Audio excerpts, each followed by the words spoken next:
ಸಿದ್ಧಗೊಳಿಸಲು ಪರೀಕ್ಷಾ ಪೂರ್ವ ತರಬೇತಿ ನೀಡಲಾಗುವುದು.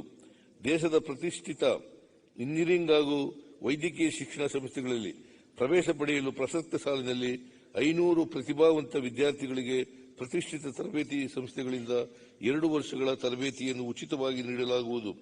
ಅಲೆಮಾರಿ, ಅರೆ ಅಲೆಮಾರಿ ಸಮುದಾಯಗಳ ಆರ್ಥಿಕ ಹಾಗೂ ಸಾಮಾಜಿಕ ಸ್ಥಿತಿಗಳ ಬಗ್ಗೆ ಅಧ್ಯಯನ ಮಾಡಲು ಕರ್ನಾಟಕ ಅಲೆಮಾರಿ ಮತ್ತು ಅರೆ ಅಲೆಮಾರಿ ಆಯೋಗ ರಚಿಸಲಾಗುವುದು. ಹಿಂದುಳಿದ ವರ್ಗಗಳ ಕಲ್ಯಾಣ ಇಲಾಖೆಯಡಿ ಕಾರ್ಯನಿರ್ವಹಿಸುತ್ತಿರುವ ನಿಗಮಗಳಿಂದ 24-25ನೇ ವರ್ಷದಲ್ಲಿ ಒಟ್ಟಾರೆಯಾಗಿ 1600 ಕೋಟಿ ರುಗಳ ಕಾರ್ಯಕ್ರಮಗಳನ್ನು ರೂಪಿಸಿ ಅನುಷ್ಠಾನಗೊಳಿಸಲಾಗುವುದು. ಅಲ್ಪಸಂಖ್ಯಾತರ ಕಲ್ಯಾಣ.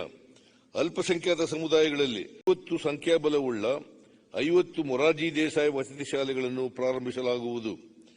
100 ಸಂಖ್ಯಾಬಲವುಳ್ಳ 100 ಮೆಟ್ರಿಕ್ ನಂತರದ ಬಾಲಕ ಬಾಲಕಿಯರ ವಿದ್ಯಾರ್ಥಿ ನಿಲಯಗಳನ್ನು ಪ್ರಾರಂಭಿಸಲಾಗುವುದು. 100 ಹೊಸ ಮೌಲಾನಾ ಆಜಾದ್ ಶಾಲೆಗಳನ್ನು ತೆರೆಯಲಾಗುವುದು. ಸ್ವಂತ ಕಟ್ಟಡವನ್ನು ಹೊಂದಿರದ 25 ಶಾಲೆಗಳಲ್ಲಿ ಪದವಿ ಪೂರ್ವ ಶಿಕ್ಷಣವನ್ನು ಪ್ರಾರಂಭಿಸಲಾಗುವುದು.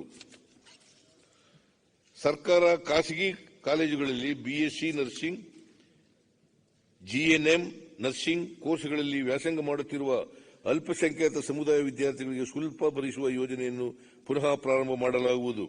ಅಲ್ಪಸಂಖ್ಯಾತ ವರ್ಗಕ್ಕೆ ಸೇರಿದ ಉದ್ಯಮಶೀಲರು ಸ್ಥಾಪಿಸುವ ಸೂಕ್ಷ್ಮ ಮತ್ತು ಸಣ್ಣ ಕೈಗಾರಿಕಾ ಹೊಸ ಘಟಕಗಳನ್ನು ಸ್ಥಾಪಿಸಲು ಹಾಗೂ ಅಸ್ತಿತ್ವದಲ್ಲಿರುವ ಸೂಕ್ಷ್ಮ ಮತ್ತು ಸಣ್ಣ ಕೈಗಾರಿಕಾ ಘಟಕಗಳ ಉನ್ನತೀಕರಣಕ್ಕೆ ಕೆಎಸ್ಎಫ್ಸಿ ಮೂಲಕ ಪಡೆಯುವ 10 ಕೋಟಿ ರುವರೆಗಿನ ಸಾಲಕ್ಕೆ 6% ಬಡ್ಡಿ ಸಹಾಯಧನ ನೀಡಲಾಗುವುದು. ರೇಷ್ಮೆ ನೂಲು ಬಿಚ್ಚಾಣಿಕೆಯಲ್ಲಿ ತೊಡಗಿರುವ ಅಲ್ಪಸಂಖ್ಯಾತ ಫಲಾನುಭವಿಗಳ ಆರ್ಥಿಕ ಸ್ಥಿತಿಯನ್ನು ಉತ್ತಮಪಡಿಸಲು ರೇಷ್ಮೆ ಇಲಾಖೆ ಮೂಲಕ ತರಬೇತಿ ಮತ್ತು ಕೆಎಂಡಿಸಿ ಮೂಲಕ ಸಾಲ ಸೌಲಭ್ಯಗಳನ್ನು ನೀಡಲಾಗುವುದು. ಅಲ್ಪಸಂಖ್ಯಾತ ಸಮುದಾಯದ ಮಹಿಳಾ ಸ್ವಸಹಾಯ ಗುಂಪುಗಳಿಗೆ ವಿವಿಧ ರೀತಿಯ ಸ್ವಯಂ ಉದ್ಯೋಗ ಚಟುವಟಿಕೆಗಳಿಗೆ ಉತ್ತೇಜನ ನೀಡಲು 10 ಕೋಟಿ ರು ನೀಡಲಾಗುವುದು.